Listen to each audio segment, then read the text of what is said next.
आज संकष्टी असल्यामुळे सकाळी दादरला जाता जाता मला ना हळदीची पानं मिळालेली, तर मी ना संध्याकाळसाठी ती नाही ठेवली, कारण संध्याकाळपर्यंत मिळत नाही, म्हणून मग मी जाता जाताच ती पानं घेतली आणि ऑफिसमध्ये जाऊन ती अशी पेपरमध्ये रॅप करून माझ्या ड्रॉवरमध्ये ठेवून दिली लॉकरमध्ये, आणि मग येताना घेऊन आली. आणि ही ना खरंच हळदीचीच पानं होती. त्याचा वास सुगंध अगदी सुंदर असा येत होता. थोडंसं मी ना नेहमी देठाकडच्या बाजूने थोडंसं असं कुस्करून बघते पान, मग त्याचा ना खूप सुंदर असा स्मेल येतो हाताला, म्हणजे आपल्याला समजायचं की ती आपली हळदीची पानं आहेत, कारण त्याचा सुगंधच खूप वेगळा येतो. हळदीच्या पानांना ज्याच्यामध्ये आंबे हळदीची पानं असतात त्याला तेवढासा स्मेल येत नाही, पण हळदीच्या पानांना खूप सुंदर असा सुवास येतो, आणि तो मुतकांना जर लागला ना तर आहा, अजून त्याची टेस्ट खूप वेगळी अशी होऊन जाते. संध्याकाळच्या कामांना सुरुवात झाली आहे ती म्हणजे या चहापासनं. इथे सचिनसाठी चहा ठेवते आणि मग मी माझ्या कामांना सुरुवात करते. तर बेसिक कामं आपल्याला आपण एकदा नियोजन करून घेतलं ना, कुठलं काम कुठलं करायचं आहे आणि कुठलं काम कधी करायचं आहे याचं सगळं आपण ठरवून घेतलेलं असलं डोक्यात ना, की आपल्याला कामं आपली खूप पटकन अशी होतात. आणि तुम्ही एक टार्गेट स्वतःलाच देऊन ठेवा की मला 1 तासात एवढं काम करायचं आहे, मला 2 तासात एवढं काम करायचं आहे. मग निदान तुम्ही 1 तासाचं दिलं असेल तर तुमचं 1.5 तासात तरी ते काम होईल. नाहीतर आपण जर हळूहळू करत बसलो ना तर कामांना खूप असा उशीर होतो. आपण असं म्हणतो की अरे अजून वेळ आहे, अजून वेळ आहे, आपण करूया करूया, तसं जर करत बसलो ना तर कामं खूप लांबली जातात आणि आपण देखील खूप रिलॅक्स असतो. अरे हां, अजून वेळ आहे ना, अजून वेळ आहे ना, करूया ना करूया ना, असं होतं. तर इथे सचिनला चहा देऊन ठेवला आहे, माझा कुकर झाला आहे, आणि त्याचबरोबर आता भजी करायची आहे. तर भजीसाठी तुम्हाला माहिती आहे मी नेहमी पीठ आधीच भिजवून घेते, म्हणून इथे 2 भांडी घेतले. एका भांड्यात पाणी घेतलं आहे आणि दुसऱ्या भांड्यात मी बेसनचं पीठ घेतलेलं आहे. नॉर्मल पिठामध्ये तुम्हाला जे मसाले हवे असतील ते तुम्ही टाका. इथे मी हळद टाकणार आहे, थोडंसं मीठ टाकणार आहे, त्याच्यानंतर थोडासा ओवा जो हातावर कुस्करून टाकणार आहे, थोडंसं हिंग टाकणार आहे. बेसन असल्यामुळे त्याच्यामुळे पचायला खूप हलकं होतं आणि चवीला देखील खूप सुंदर असे होतात. यामध्ये थोडासा जेव्हा तुम्ही कराल ना थोडासा कढीपत्ता चिरून म्हणजे हाताने तोडून टाका, खूप सुंदर अशा भजीला टेस्ट येते. तर इथे मी छानपैकी आता हे बॅटर तयार करून घेणार आहे. अगदी खूप जास्त असं बॅटर आपल्याला पातळ असं करायचं नाही, कारण जेव्हा मग ते भिजलं जातं ना तर थोडंसं घट्ट होतं आणि मग आपल्याला अंदाजा येत नाही. तर मी थोडंसं घट्टसरच भिजवते. तर म्हणून आता ते साईडला ठेवून दिलं आहे, म्हणजे 1-1.5 तासात ना आपलं बॅटर छानपैकी फुलून येतं. आणि एखाद्या वेळेस जर तुम्ही हे आदल्या दिवशी करून ठेवलं ना तर दुसऱ्या दिवशी तुम्हाला मस्त अशी भजी होते. त्याच्यामध्ये कुठेही सोडा किंवा अजून काही टाकायची गरज नाही, कारण बऱ्याच वेळा इनो किंवा खायचा सोडा वगैरे टाकला जातो भजी फुलण्यासाठी, पण त्याची अशा पद्धतीने जर तुम्ही 2 तास आधी भिजवून ठेवलं ना तर कुठल्याही पद्धतीचा सोडा वगैरे आपल्या भजीमध्ये टाकायची गरज नसते. इथे बटाट्याची भजी करायची म्हणून बटाट्या सोलून घेते, धुवून घेतलं सोलून घेतल्यानंतर. आणि हे जे पिलर आहे ना ते खूप सुंदर आहे बघा, याचं मी तुम्हाला दाखवते. इथे बघा मध्ये असं काहीच नाही, हे प्लेन आहे, त्याच्यामुळे ना याच्यामध्ये काही अडकून राहत नाही. हे पण खूप मला डीमार्टमधनं आय थिंक आयकियामधनंच मिळालेलं, आणि ते पण 39 रुपीजला मला मिळालेलं, आणि खूप सुंदर असं आहे. त्याच्यामुळे ना बऱ्याच वेळा क्लीन करायला खूप इझी जातं. नाही तर आपले जे दुसरे पिलर असतात ना ते क्लीन करायला थोडंसं म्हणजे अवघड जातं. माझ्याकडे पण पहिलं मी तेच वापरत होती जे लोकल आपल्याला मार्केटमध्ये मिळतं, पण मग नंतर त्याच्यातनं खूप कधी कधी बटाट्याचा किस किंवा सालेचं असं खूप राहिलं जातं, पण याच्यामध्ये मध्ये काही अडकायला जागाच नाही आहे. त्याच्यामुळे हे पिलर मला खूप एक चांगली डील मिळाली आयकियामधली. माझ्याकडे बरेचसे प्रोडक्ट्स असे आहेत आयकियामधनं.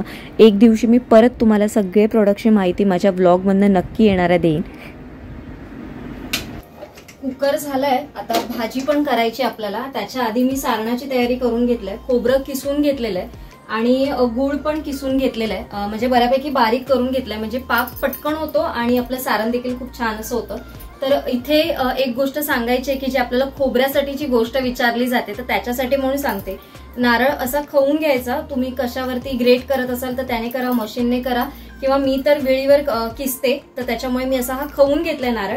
आणि मग याच्यानंतर ना मी माझ्या एका प्लास्टिकच्या डब्यामध्ये मी तो भरून ठेवते, मी दाखवते तुम्हाला. तर अशा पद्धतीने माझ्याकडे हा प्लास्टिकचा डबा आहे. हे फक्त असंच घ्यायचं आणि या डब्यामध्ये भरायचं.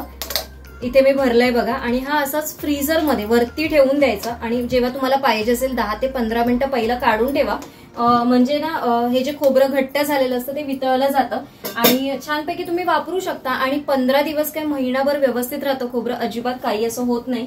तर आज चंद्रोदय थोडासा उशीर आहे, म्हणजे जवळपास 10:30चा टायमिंग आहे, 10:29चा टायमिंग दाखवतोय, म्हणजे अजून बराचसा वेळ आहे. तर आणि म्हणजे घाई गडबड होणार नाही, व्यवस्थित थोडा वेळ काढून निवांत सगळं करू शकतो. पण 2 तासात माझ्या सगळ्या गोष्टी मी ठरवलेल्याच असतात, 2 तासात आपल्या सगळ्या गोष्टी झाल्याच पाहिजे, त्याच्यामुळे सगळ्या गोष्टींची सुरुवात केली आहे. भाताचं कुकर झालंय, त्याच्यानंतर भजीसाठीचं पण कापून झालंय, पीठ भिजवून झालंय आणि अशा पद्धतीने आधी भिजवून ठेवलं तर भजी मस्त अशी खुसखुशीत कुरकुरीत होतात आणि छानपैकी फुलतात देखील. मी माझ्या बऱ्याचशा व्हिडिओमध्ये ह्याच्या आधी पण तुम्हाला सांगितलं असेल. तर चला आता जास्तची बडबड न करता आपण ब्लॉगला सुरुवात करूया. चॅनलवर नवीन असाल, चॅनलवरचे व्हिडिओ आवडत असेल तर प्लीज सबस्क्राईब करा, बाजूला असलेल्या बेल आयकॉनला क्लिक करा, म्हणजे माझ्या अशाच नवनवीन ब्लॉगचं नोटिफिकेशन तुमच्या मोबाईलवर येत राहतील. मोदकची रेसिपी तर मी बऱ्याच वेळा तुमच्याबरोबर शेअर केली, पण मोदक ही अशी गोष्ट आहे ना की फक्त ऐकूनच सगळ्यांच्या तोंडाला पाणी सुटतं. मग त्याच्यासाठी संकष्टी असो, अंगारकी असो, आपल्याला काही नाही लागत. एकदा का मोदक समोर दिसले की मग काय आपण जेवणच पूर्ण विसरून जातं. आज मी जेवण पण थोडंच केलंय, खूप कमी केलंय, कारण पूर्ण दिवसाचा उपवास असतो, जेवण तसं पण जास्त जात नाही. आणि मोदक असले ना की मोदकांवर ताव मारला जातो आणि जेवण फार कमी जातं. तर साधं सिंपल आजचं जेवण आहे, भात, डाळ, भाजी, चपाती आणि मोदक आणि भजी त्याचबरोबर. तर चला सुरुवात करूया आपण. कुकर तर आपला झालाय, तर त्याच्या आधी आता म्हटलं मी खोबरं देखील किसून घेतलेलं आहे. तर आता आपण सारण तयार करून घेऊ. तर त्याच्या आधी पॅन गरम झालाय, त्याच्यावरती मी खसखस परतून घेणार आहे. मी एक छोटा चमचा खसखस टाकलाय.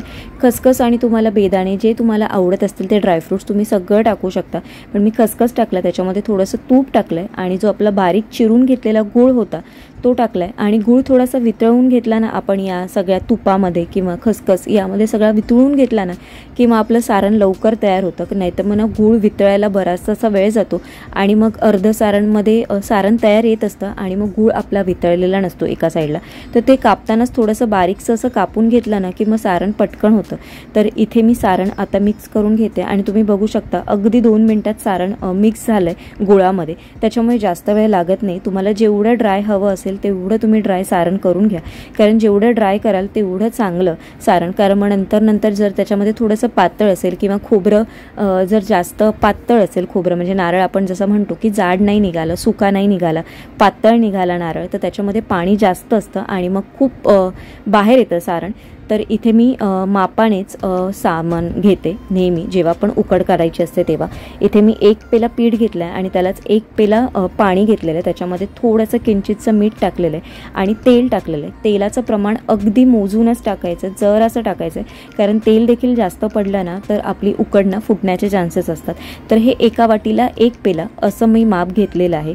तुमचं पीठ कसं आहे त्या अनुषंगाने तुम्ही घ्या, पण कितीही जरी पीठ बारीक असो जाड असो तरी एका पेल्याला 1 पेला पाणी हे इनफ असं होतं. आता ही उकड आहे ना मी थंड करायला ठेवते आणि इथे एका साईडला सारण जे घेतलेलं ते एका साईडला काढून घेते, म्हणजे पॅन मोकळा होईल आणि प्लॅटफॉर्मवरची जागा बऱ्यापैकी क्लीन अशी होईल. कारण हे जेवढी भांडी आपण इथे जमा करून ठेवू ना तेवढा पसारा किचन प्लॅटफॉर्मवर जास्त असा वाढत जातो. आणि तुम्ही बघू शकता इथे मी सारण आहे ना बऱ्यापैकी ड्राय करून घेतलंय, म्हणजे ते कुठेही हाताला पण चिटकत नाही जास्त.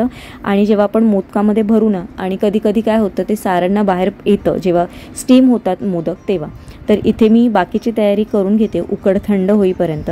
चाळणीमध्ये हळदीची पानं प्लेस करून घेते, म्हणजे आपल्याला हवी तशी साईजला बसतील तशी. आज मी आपलं ह्याच्यासाठी आपलं जे केळीचं पान येतं ते वापरणार नाही आहे. केळीचं पान मी फक्त नैवेद्यासाठी आणि जेवणासाठी वापरणार आहे. म्हणून हळदीची पानं 4 होती तर 2 पानं वरती आणि 2 पानं खाली अशा पद्धतीने मी प्लेस करून घेणार आहे. आणि खूप सुंदर असा हळदीच्या पानाला ना एक हळुवार असा सुगंध येतो, खूप सुंदर अशी टेस्ट पण लागते आपल्या मोदकांना. तर आता आपण आहे ना मोदकांचं जे सारण आपलं तयार झालं ते साईडला ठेवलं आहे आणि उकड आता आपली बऱ्यापैकी थंड व्हायला आलेली आहे. तर ती मळून घ्यायची आपल्याला, पण त्याचबरोबर इथे मी पाणी देखील तयार करून घेते, म्हणजे या सगळ्या गोष्टी तयार असतील ना तर मग आपले मोदक उकडायला वेळ जात नाही. मग आपण काय करतो बऱ्याच वेळा असं होतं की मोदक सगळे आपण करून घेतो आणि नंतर मग ते सारणाचं मग शोधायला जातो, अरे हे घेऊ मग ते घेऊ, मग ते घेऊ मग हे घेऊ. पण अशा वेळेस तसं करायचं नाही. दोन्ही साईडला पण बघू शकता तुम्ही मी डाळ आणि भाजी देखील मी तयार करून ठेवली आणि ते देखील ना भांड्यामधनं काढून ठेवली आणि भांडी घासायला टाकलीत, म्हणजे एक्स्ट्राची भांडी किचन प्लॅटफॉर्मवर अजिबात राहत नाही आणि नंतर कामाचा लोड येत नाही. कारण मी ही सगळी भांडी आता हे सगळं आवरल्यानंतरच घासणार आहे. तर इथे आता उकड बऱ्यापैकी थंड झाली आणि उकड अगदी थंड अशी करायची नाही, अगदी थोडीशी कोमट अशी झाली ना म्हणजे हाताने मळता यायला पाहिजे इतपत ती थोडीशी कोमट बऱ्यापैकी कोमट असली पाहिजे. तर ती मी मळून घेते. तुम्हाला वाटत असेल तर तुपाचा हात लावा किंवा पाण्याचा हात लावा किंवा मग तेलाचा हात लावा. मी थोडंसं तेल टाकते, मी अगदीच तूप असं टाकत नाही आणि तेल पण अगदी थोडंसं आहे, कारण तेलाचं प्रमाण पण जास्त झालं ना तर आपली जी आपण पारी करतो ती फुटण्याचे चान्सेस असतात. त्याच्यामुळे मी तेल देखील अगदी थोडंसंच टाकते. पण उकड एकदा तुमची खूप छान निघाली ना तर याच्या भाकऱ्या पण खूप सुंदर होतात आणि उकडीचे मोदक म्हणा, उकडीच्या करंज्या म्हणा, या देखील खूप सुंदर होतात. आपलं तयार झालं पीठ हे कसं ओळखायचं, असा गोळा करून घ्यायचा आणि तो फिरवून बघायचा सगळीकडनं. खूप छान असा फिरला गेला पाहिजे, कुठेही त्या गोळ्याला क्रॅक गेला नाही पाहिजे, म्हणजे आपली उकड ही छान सुंदर अशी तयार झालेली आहे. तर जेव्हा घाई गडबड असते ना आणि जास्त मोदक करायचे असतात ना तेव्हा मी पारी लाटूनच करते. आणि अगदी मला 7 मोदक किंवा 11 मोदक करायचे असतात तेव्हा मग मी लाटणीचा वापर नाही करत, फक्त हातावर पारी करून घेते. कारण आता बऱ्यापैकी मोदक आपल्याला करायचे आहेत, 21 मोदक करायचे होते, तर म्हणून म्हटलं की आपण पोलपाटावर छानपैकी लाटू आणि मग आपली पारी तयार करून घेऊ.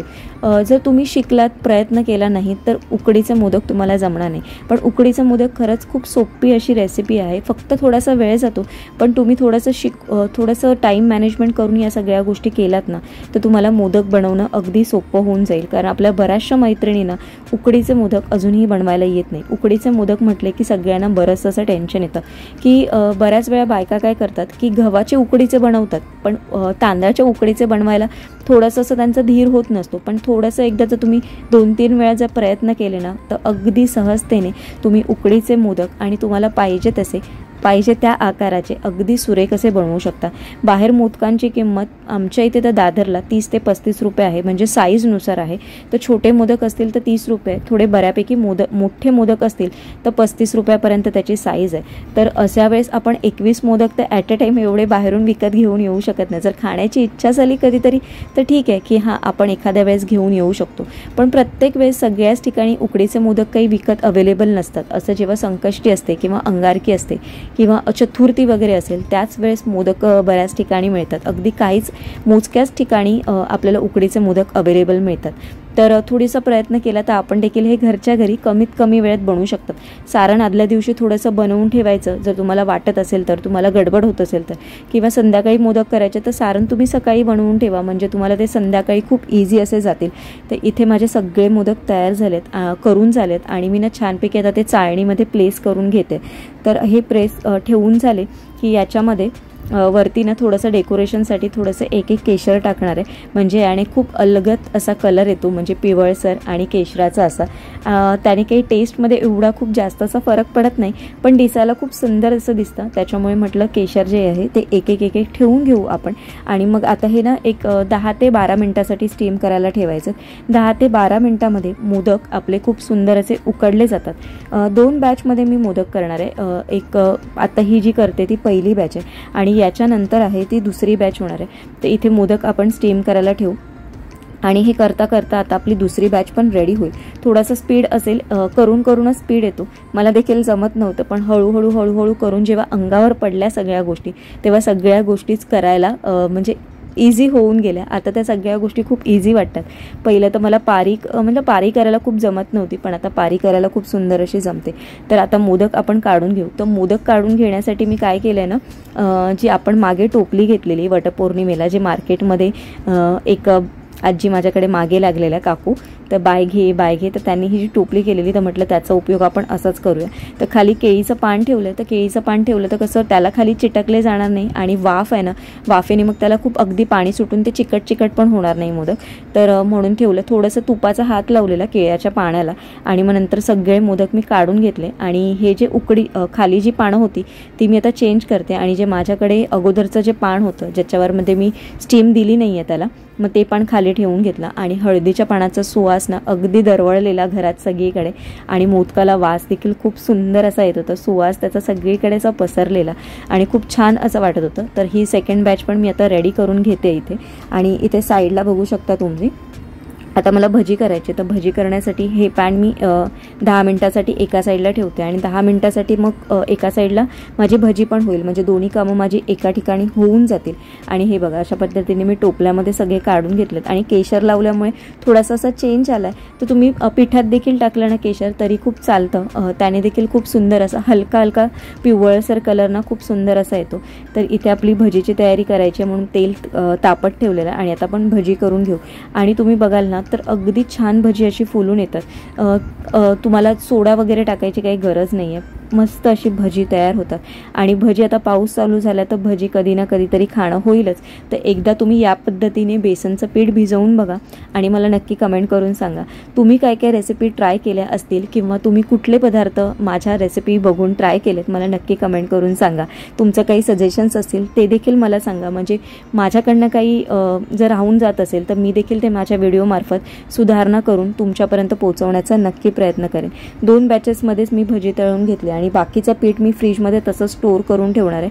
तर आता ते मी उद्या तळेन. नाहीतर मग आत्ता एवढी मला गरज वाटत नाही, कारण अख्खा बटाटा पण मग मी तो फ्रीजमध्ये पाण्यात घालून ठेवण्यापेक्षा मी म्हटलं ते कापून बेसनच्या पिठामध्येच मिक्स करून ठेवते. चला आता सगळी नैवेद्याचं तर सगळं पूर्ण झालंय, पण आता भांडी घासायचे. भांड्यांचा पसारा खूप आहे, पण भांडी घासते मी. पण भांडी घासायच्या आधी पहिला नैवेद्य तयार करून घेते. नैवेद्य ठेवेल सचिन आणि तोपर्यंत माझी भांडी पण घासून होतील आणि नंतर मग आपण नैवेद्य सोडूया, उपवास सोडूया. मोदक पण इथे छानपैकी तयार झालेले आहेत आणि भजी पण तुम्ही बघितली, अगदी खूप सुंदर अशी भजी होती. अशा पद्धतीने तुम्ही एकदा नक्की ट्राय करून बघा. मला किचन प्लॅटफॉर्म पण क्लीन करायचं, पण मी आता करणार नाही. आता फक्त मी भांडी घासणार आहे. ही भांडी वगैरे झाल्यानंतर मग बाकीच्या गोष्टी म्हणजे किचन प्लॅटफॉर्म जेवण वगैरे झाल्यानंतर करणार आहे. आज सगळं काम थोडं उशिराने करणार आहे, कारण मी किचन प्लॅटफॉर्म पहिलाच क्लीन करून घेते, पण आज थोडं उलट असं करणार आहे. म्हटलं पहिला उपवास वगैरे सोडून घेऊ आणि मग बाकीच्या कामांना करू. तर आजचा ब्लॉग मी इथेच एंड करते. आय होप तुम्हाला आजचा ब्लॉग आवडला असेल. आजचा ब्लॉग थोडा जरी आवडला असेल तर लाईक, शेअर आणि चॅनलला सबस्क्राईब करायला विसरू नका. लवकरच भेटू माझ्या एका छानशा ब्लॉग सोबत. तोपर्यंत सगळ्यांना Shri Swami Samarth. Bye bye and take care.